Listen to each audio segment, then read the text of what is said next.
A new oil spill capture technology was shown off in Lloydminster today.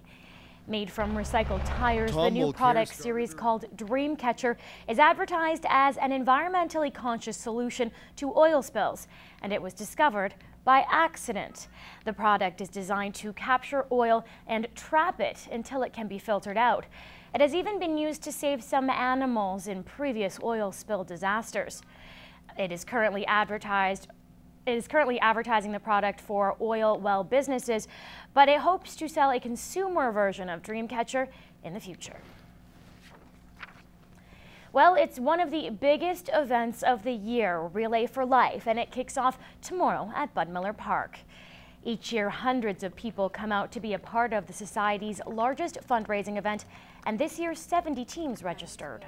We'll get together as a team. It's a time when we gather together as a community and we celebrate our survivors, we remember those that we've lost, and we make a commitment to fight back against this disease.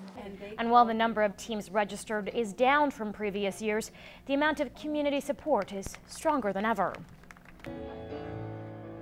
We are so proud of this community, our volunteers, our people who donate. Our relay is quite well known all across the country.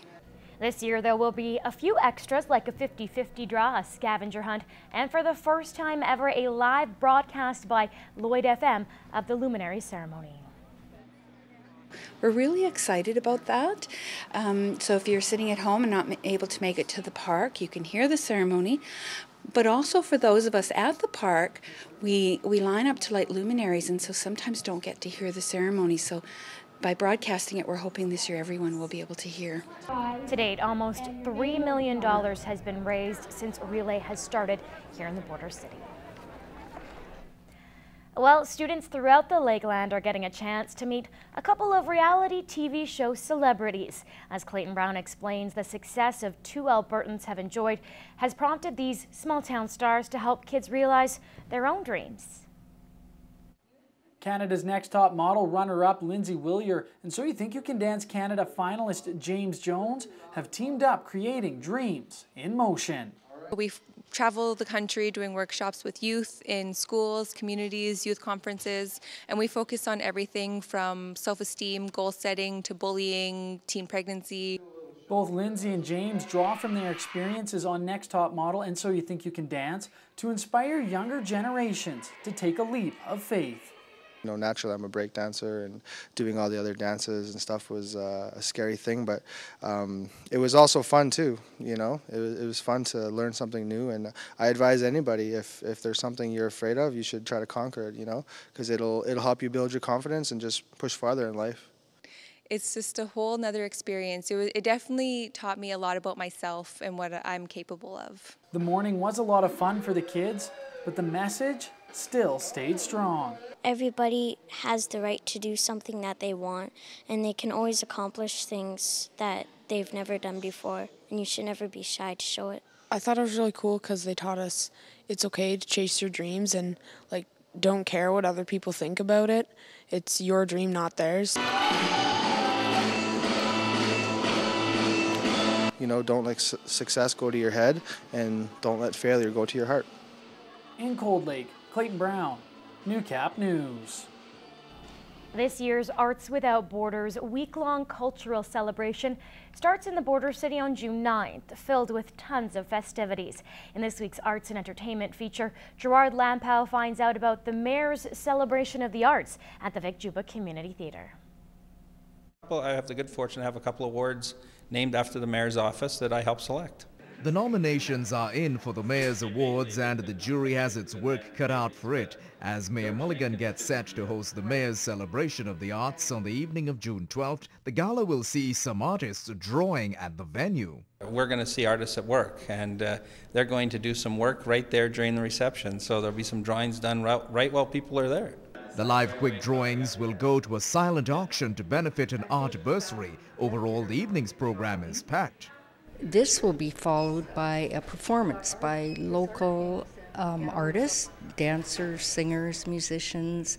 There'll be literary readings, and there'll be a one-act play which is called Hands Across the Sea. It's a comedy, and it'll be performed by the Vic Juba community players. The evening starts with a reception at 6, and even with concern about the economic climate, the mayor sees the importance of celebrating the arts. We often, at times when the economy might have stress or whatever, we turn to these things that we see in front of us. But what makes up a healthy community is often arts, community, culture, and all the other components of social fabric that people don't spend enough time on. Gerard Lampow, Newcap News. Well, you all know the saying, April showers bring May flowers. Well, it's not something all farmers live by, and in this week's agriculture report, Peter Quinlan tells us whether or not our recent May showers will green up fields for June. Ron Bexfield has been farming for years and says this growing season is getting off to a good start. The weather has been was very good for quite a length of the time. We were stopped for a short time with one rain. The crops will certainly come on, I know, with some warmth now, and they'll be able to seed them shallow into good moisture. And warm, dry weather over the past week is making for much better growing conditions than we had a year ago. It was drier this time last year than it is now, and so the pastures will be doing better, and the hayfields for sure. Bexfield believes we are blessed to have these ideal conditions as other regions still remain waterlogged. You know, the moisture is really good right to the surface, and maybe in some areas it may be, you know, we've been fortunate that I think if you get farther east, there's lots of areas that are probably too wet to get in the field. So. And as crops start to pop up, so will some other pesky friends. The next job, of course, will be trying to control weeds in the crop, I guess, and so for us anyway, and it won't be too long before we'll have some peas that'll be ready to spray. But for now, we can look forward to seeing a kaleidoscope of colors emerge across our landscape.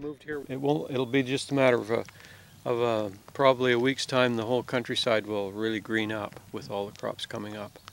Peter Quinlan, Newcap News.